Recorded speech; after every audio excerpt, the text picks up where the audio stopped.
Hello, আসসালামু আলাইকুম। সাফারস ইউনিভার্সে সবাইকে স্বাগতম। এখন থেকে চিন্তা করছি যে গ্রুপে কোনো পড়াশোনা দিব না, ডেইলি ব্লগস দেব। যেহেতু পড়ালেখার সংক্রান্ত পেজ আরেকটা ক্রিয়েট করেছি আমি, এই জন্যই এই ডিসিশন আমার।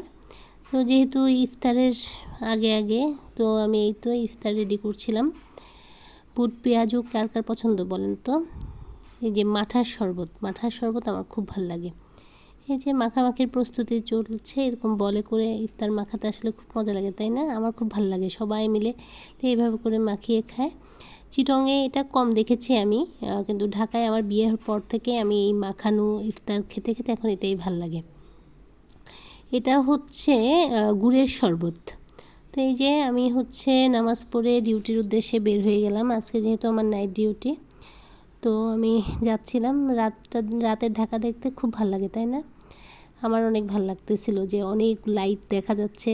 মানুষজনও তেমন কম, মানে তেমন ছিল না, অনেক কম ছিল মানুষজন, যেহেতু রোজার সময় নামাজের একটা ব্যাপার থাকে। সো নামাজের জন্য মানুষজন রাস্তায় অনেক কম ছিল। তারপরেও কিছুদিন পরে দেখা যাবে ঈদের শপিং শুরু হলে হয়তো বা অনেক বেশি মানুষ থাকবে রাস্তায়, তখন হয়তো জ্যামের একটা ব্যাপার থাকতে পারে। আর এখন যেহেতু সিকিউরিটি ইস্যুর একটা ব্যাপার চলছে সব জায়গায়, তো একটু ভয়ও লাগছিল। মানুষ না থাকলে আসলে ভয় লাগে। তো ঢাকা মেডিকেলের ওই জায়গাটায় যখন আসলাম তখন দেখলাম যে অনেক অ্যাম্বুলেন্স। আসলে অ্যাম্বুলেন্সের শব্দ আসলে খারাপ লাগে আমার অনেক, এখনও অনেক খারাপ লাগে।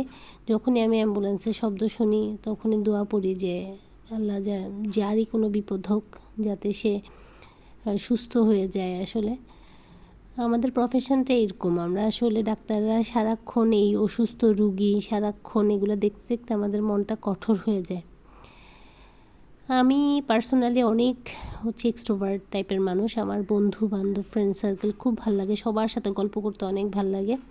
এই জন্য আমার মনে হয় যে হার্ট হওয়ার চান্সও বেশি থাকে। যেহেতু আমি যেভাবে মিশি, আমি চাই যে সবাই আমার সাথে সেভাবেই মিশুক, সেটা তো আসলে পসিবল না। তারপরেও সবসময় পজিটিভ ভাইব রাখার চেষ্টা করি নিজের মাঝখানে, যে চেষ্টা করি যে ঠিক আছে, হয়তো সামনের জনের আলাদা একটা পার্সপেক্টিভ থাকতে পারে, আমার আলাদা একটা পার্সপেক্টিভ। এই তো ঢাকা মেডিকেলের সামনে এখন অনেক মানুষজন, ভাল লাগছিল দেখতে যে অন্তত রাস্তায় মানুষ আছে। তারপর আবার মনও খারাপ হচ্ছিল, আহারে সবাই তো অসুস্থ মানুষ নিয়ে আসছে আসলে। এই তো আমি চলে আসলাম পিজিতে, আমার ডিউটি আজকে ইনফার্টিলিটি ব্লগে যাওয়ার আগে চিন্তা করছিলাম যে এই মানুষগুলো আসলে একটা বাচ্চার জন্য কত কষ্ট করে, তাই না? ফাইলগুলো দেখছিলাম আমি হসপিটালে আসার পরে, যে রুগীগুলো সম্পর্কে আসলে জানছিলাম। প্রত্যেকটা রুগীরই এক একটা রুগীর আসলে ইনফার্টিলিটি অনেক বছর ধরে। আসলে আমাদের মধ্যে অনেকেই আছে, দেখা যায় যে বাচ্চা চায় না বা বাচ্চা নিতে চায় না, বলে যে অনেক দেরিতে নিব। আসলে এটা উচিত না, বাচ্চা হচ্ছে আল্লাহর একটা রহমত। তো বাচ্চার যদি সুযোগ সুবিধা থাকে আসলে বাচ্চা নিয়ে নেওয়াটাই ভালো, না হলে ইনফার্টিলিটির সমস্যা যেভাবে বাড়ছে দিনকাল। এই যে আমি ডিউটি রুমে চলে আসলাম, বসে বসে টিভি দেখছিলাম। ডিউটি রুমটা আমার খুবই পছন্দ।